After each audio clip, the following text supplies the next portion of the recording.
Hi friends, அஸ்ஸலாமு அலைக்கும். Welcome to Raifa kitchen. நம்ம இன்றைக்கி பாரம்பரியமான முறையில் முருங்கைக்கீரை சூப் எப்படி செய்யலான்னு தாங்க பார்க்க போகிறோம். வீடியோக்குள்ளே போகிறதுக்கு முன்னாடி நம்ம சேனலை இப்போ தான் ஃபஸ்ட் டைமாக பார்க்குறீங்கன்னா மறக்காமல் சப்ஸ்கிரைப் பட்டனை தட்டி விட்டுக்கோங்க. இப்போ இந்த முருங்கைக்கீரை சூப் செய்கிறதுக்காக நான் 1 கப் அளவுக்கு முருங்கைக்கீரை எடுத்து சுத்தம் பண்ணி வச்சுருக்கிறேன்.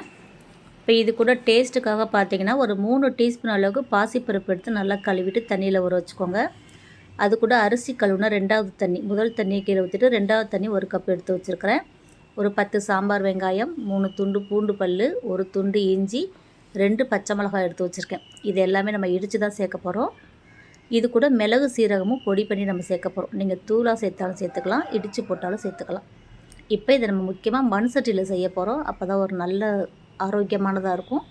இப்போ நம்ம ஊற வச்சுருக்கிற பாசிப்பருப்பை இந்த மண் சட்டியில் சேர்த்து அரிசி கழுவின தண்ணியை கொஞ்சம் சேர்த்து நம்ம வேக வச்சிடலாம். இது நல்லா கொதித்து பருப்பு கொஞ்சம் வேகட்டும், ஒரு அரை வேக்காட்டுக்கு மேலே வெந்து வரட்டும். இப்போ இது கூட பெரிய சைஸாக ஒரு தக்காளி கட் பண்ணி வச்சுருக்கேன். தக்காளி சூப்பில் சேர்க்கும்போது டேஸ்ட்டாக இருக்கும். சூப்பு குடிக்கிறதுக்கு ஒரு நல்ல டேஸ்ட்டு கிடைக்கும். அதனால் ஒரு தக்காளி சேர்த்து நல்லா வேக வச்சிடலாம். இப்போ இஞ்சி தட்டில் உரலில் இஞ்சி பூண்டு இது ரெண்டையும் சேர்த்து நல்லா தட்டி எடுத்துக்கோங்க. நம்ம அரைச்சி போட்டோன்னா அந்தளவுக்கு டேஸ்ட் இருக்காது. இந்த மாதிரி இடித்து போடும்போது வாசனை நல்லாயிருக்கும், டேஸ்ட்டும் நல்லாயிருக்கும். இப்போ இந்த அளவுக்கு இடிஞ்சதுக்கப்புறம் இது கூட பச்சை மிளகாயும் சேர்த்து நல்லா இடித்து எடுத்துடலாம்.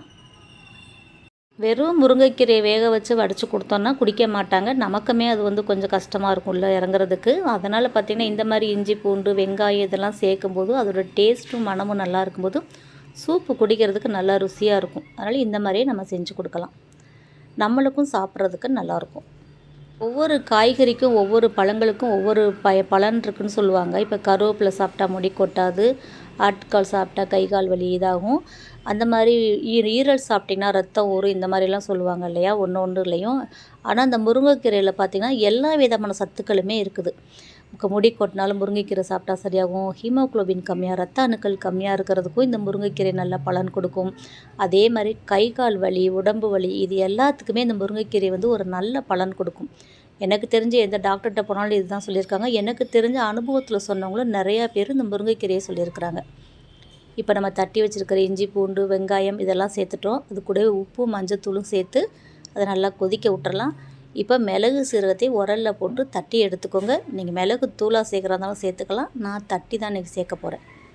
இப்போ இது எல்லாமே நல்லா கொதித்து வெந்ததுக்கு அப்புறமா நம்ம கழுவி வச்சுருக்கிற முருங்கைக்கீரை சேர்த்துக்கலாம். ஏன்னா முருங்கைக்கீரையை ரொம்ப நேரம் போட்டு வேக வைக்க தேவையில்லை. இது போட்டோன்னே வெந்து சாரெல்லாம் இறங்கிடும். அதனால் லாஸ்ட்டாக போட்டு கொஞ்சம் மிக்ஸ் பண்ணி ஒரு 5 நிமிஷம் அளவுக்கு மூடி வச்சுருங்க. முருங்கைக்கீரையில் உள்ள சாறு பூரா இறங்கி பாருங்கள். இப்போ முருங்கைக்கீரை நல்லா பச்சையாக வெந்திருக்கு. கலரு மாதிரி இருக்குது பாருங்கள். சூப்போட கலர் நல்லா மாதிரி இருக்குதுங்களா. இப்போ முருங்கைக்கீரை சூப் எல்லாமே இதில் இறங்கியிருக்கு. ஜூஸ் எல்லாமே நம்ம இதை போட்டு அரைச்சி கரைச்செல்லாம் ஒன்றும் சேர்க்க தேவையில்லைங்க. இந்த அளவுக்கு நீங்கள் சேர்த்தாலே நல்ல பலன் கொடுக்கும். இது மேலே அப்படியே நான் மிளகு சீரகத்தூளை சேர்த்துட்டேன். ஏன்னா அப்படியே வடித்து குடிச்சிக்கலாம் இல்லையா, சீரகமும் நல்லா வேகட்டும்னு. ஒரு அரை டீஸ்பூன் அளவுக்கு நல்லெண்ணெய் சேர்த்துருக்குறேன். இது உங்களுக்கு விருப்பப்பட்டால் சேர்த்துக்கோங்க. ஏன்னா நம்ம எதுவுமே தாளிக்கல இல்லையா, அதனால் நான் வெறும் நல்லெண்ணெய் மட்டும் இது கூட சேர்த்துருக்குறேன். இதை அப்படியே மூடி போட்டு ஒரு 5 நிமிஷம் சிம்மில் வச்சு இறக்கிட்டிங்கன்னா முருங்கைக்கீரை சூப்பு ரெடி ஆகிடும். இப்போ நம்ம சூப்பாக குடிக்கிறா இருந்தால் இந்த மாதிரி நீங்கள் வடிகட்டி எடுத்துக்கோங்க.